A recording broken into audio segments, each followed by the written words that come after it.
नमस्कार, जय हिंद, वंदे मातरम। एक बार फिर से आपका बहुत बहुत स्वागत है हमारे YouTube चैनल JRP किंग के अंदर। लोकसभा चुनाव का बिगुल बज चुका और लोकसभा चुनाव से पहले ही सभी पार्टियों ने अपनी तैयारियां भी जोरों तौरों पर शुरू कर दिया। वही बीजेपी के सामने अब की बार विपक्ष ने 28 दलों के साथ गठबंधन के साथ आगे बढ़ने की तैयारियां शुरू कर दिया। वही 2024 के अंदर लोकसभा के चुनाव है और 545 सीटों पर अब की बार चुनाव कराए जाएंगे। इससे पहले ये भी आपको बता दें कि सी वोटर सर्वे, फलूदी सट्टा बाजार और एबीपी न्यूज ने आज इस सबसे बड़ा ओपिनियन पोल सर्वे जारी किया। क्या लोकसभा चुनाव के अंदर फिर से बीजेपी की सरकार बनती हुई नजर आ रही है या विपक्ष मजबूत होता हुआ दिखाई दे रहा है? सबसे बड़ी अपडेट निकल के आ चुकी है। हम आपको लोकसभा की सीट, आपको हर एक सीट के बारे में बताएंगे कि कौन सी सीट आपकी किस पार्टी को मिलती हुई दिखाई दे रही है। सबसे बड़ा आज तक का फाइनल ओपिनियन पोल सर्वे जारी हो चुका है। सबसे बड़ा सर्वे तो पहला राज्य है कर्नाटक, जहां पर बीजेपी को 8 सीटें मिलती हुई दिखाई दे रही है, तो कांग्रेस को 15 सीट, वही जेडीएस को 5 और बीएसपी को 0, तो कुल 28 सीटें। अगर कश्मीर की बात करें तो कुल 6 सीटें, जहां बीजेपी को 1, आईएनसी को 3, पीडीपी को 2 और एनसी को 0 यहाँ पर सीटें मिलती हुई दिखाई दे रही है। ये सीटों का रुझान 2023 का है और बहुत ही बड़ा रुझान निकल के आ चुका है। हरियाणा की बात करें तो हरियाणा राज्य के अंदर कुल 10 लोकसभा सीटें, जहां पर बीजेपी को 4, कांग्रेस को 5, जेजेपी को 0, तो आम आदमी पार्टी को यहाँ पर 1 सीट मिलती हुई दिखाई दे रही है। 2024 के अंदर लोकसभा चुनाव है। और दिल्ली की बात करें तो दिल्ली के अंदर लोकसभा सीटें 7 है। 7 में से बीजेपी को 2 सीटें मिल रही है, तो वही कांग्रेस को 4, आम आदमी पार्टी को 1 सीट मिल रही है, तो बीएसपी को यहाँ पर 0 सीट मिलती हुई दिखाई दे रही है, तो अदर के खाते में 0 जा रही है। अगर हम पंजाब राज्य की बात करें तो 13 लोकसभा सीट है, जहाँ बीजेपी को 1 सीट मिल रही है, वही कांग्रेस को 2 सीटें मिल रही है, तो आम आदमी पार्टी के खाते में 9 सीटें जा रही है और एसएडी को 0 सीट मिलती हुई दिखाई दे रही है। अगला राज्य है जहाँ पर मेघालय राज्य। मेघालय के अंदर 29 विधानसभा सीट है, जिनमें से बीजेपी को 12 सीट मिल रही है, तो कांग्रेस को 15, वही एसपी को 0, तो बीएसपी के खाते में 2 सीटें जाती हुई दिखाई दे रही है।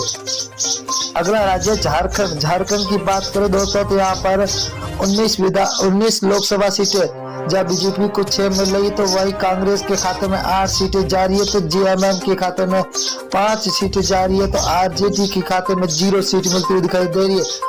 आंध्र प्रदेश राज्य की बात करें तो यहाँ पर लोकसभा सीटें 25 है। 25 में से बीजेपी को 8, वही कांग्रेस को 4, तो वाईआरएस को 10 और टीडीपी को 3 सीटें मिलती हुई दिखाई दे रही है, तो अदर के खाते में 0 सीट मिलती हुई दिखाई दे रही है। उड़ीसा की बात करें तो उड़ीसा के अंदर लोकसभा सीटें 21 है।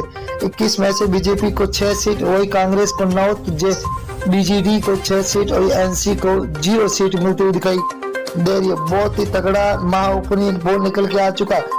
तमिलनाडु की बात करें तो यहाँ पर कुल 39 लोकसभा सीट है, जहाँ बीजेपी को 4, तो कांग्रेस को 5, डीएमके को 15, एएलए को 15 सीटें मिलती हुई दिखाई दे रही है, तो 0 खाते में जा रही है अदर के। अगर अब बिहार राज्य की बात करें तो कुल 40 लोकसभा सीट है, जहाँ बीजेपी को 12 सीट मिल रही है, तो वही कांग्रेस को 5 सीट, आरजेडी को 15, तो जेडीयू को 8 सीटें मिलती हुई दिखाई दे रही है, तो अदर के खाते में 0 सीट मिलती हुई दिखाई दे रही है। अगला है राजस्थान। राजस्थान के अंदर कुल लोकसभा सीट है 25 में से बीजेपी को 10 सीट है, तो कांग्रेस को 14 सीट, वही आरएलपी के खाते में 1 सीट जा रही है, तो आम आदमी पार्टी को यहाँ पर 0 सीट पर संतोष होना पड़ रहा है, तो अंदर खाते में 0 सीट। उत्तर प्रदेश की बात करें तो कुल 80 विधानसभा सीटें है, जहाँ बीजेपी को 32, वही कांग्रेस के खाते में 14, एसपीए के खाते में 27, बीएसपी को 2 सीटें, वही अदर के खाते में 5 सीटें जाती हुई दिखाई दे रही है। अगला राज्य है उत्तराखंड। उत्तराखंड के अंदर 5 लोकसभा सीटें, जिनमें से बीजेपी को 3 सीट, वही आईएनसी को 2, तो बीएसपी को 0, आम आदमी पार्टी के खाते में 0 सीट मिलती हुई दिखाई दे रही है, तो यहाँ पर अदर के खाते में भी 0 सीट जाती हुई दिखाई दे रही है। पश्चिम बंगाल की बात करें तो कुल लोकसभा सीटें 42 है। 42 में से 17 बीजेपी के खाते में जाते हुए दिखाई दे रही है, तो वही आईएनसी को 0 सीट है, तो टीएमसी को 25 सीट है, सीपीआईएम को 00 सीट मिलती हुई दिखाई दे रही है। आंध्र प्रदेश की बात करें तो आंध्र प्रदेश के अंदर लोकसभा सीटें 2 है, जहां पर बीजेपी को 1 सीट मिल रही है, तो यहाँ पर कांग्रेस के खाते में 1, एसपी को 0, तो बीएसपी के खाते में भी 0 सीट जाती हुई दिखाई दे रही है, तो अदर के खाते में 0। अगर हम मेघालय की बात करें तो मेघालय के अंदर लोकसभा सीटें 2 है। 2 में से बीजेपी के खाते में 0 सीट, 1 सीट जा रही है, तो वही कांग्रेस को 1 सीट मिल रही है। तो एसपी को 0, तो बीएसपी के खाते में भी 0 सीट जाती हुई दिखाई दे रही है। अगला राज्य है जहाँ लक्षद्वीप है। लक्षद्वीप के अंदर लोकसभा सीट 1 है, वही 1 कांग्रेस के खाते में जाते हुए दिखाई दे रही है। तो बीजेपी को यहाँ पर 0, एसपी और बीएसपी के खाते में भी 0 सीट जाती हुई दिखाई दे रही है। अगला राज्य है महाराष्ट्र। महाराष्ट्र के अंदर 48 विधान लोकसभा सीटें है, जहाँ बीजेपी को 15, कांग्रेस के खाते में 14, तो एसएचएस को 10 और एनसीपी को 8 सीटें मिलती दिखाई दे रही है। तो अदर के खाते में 0 सीट जाती हुई दिखाई दे रही है। छत्तीसगढ़ राज्य की बात करें तो यहाँ पर लोकसभा सीटें 11 है। 11 में से बीजेपी को 6 सीट मिल रही है, तो आईएनसी के खाते में 5 है। आम आदमी पार्टी को 0, बीएसपी को यहाँ पर 0 सीट मिल रही है, तो अदर के खाते में भी 0 सीट जाती हुई दिखाई दे रही है। तेलंगाना की बात करें तो कुल 17 लोकसभा सीटें, जहाँ बीजेपी को 3 सीट, वही कांग्रेस को 5, तो टीआरएस को 7, एआईएम को 2 सीटें मिलती हुई दिखाई दे रही है। बहुत ही बड़ा तगड़ा झटका लगता हुआ दिखाई दे रहा है आपकी बात। अगर केरल की बात करें तो केरल के अंदर 20 विधान लोकसभा सीटें, जहाँ बीजेपी को 1 सीट मिल रही है, तो कांग्रेस को 10 सीटें, वही एलडीएफ को 9 सीटें मिल रही है, तो यूडीएफ को 0 सीट मिलती हुई दिखाई दे रही है। तो अदर के खाते में 0 सीट जाती हुई दिखाई दे रही है। असम राज्य की बात करें तो कुल 14 सीट है, जहाँ बीजेपी को 7, को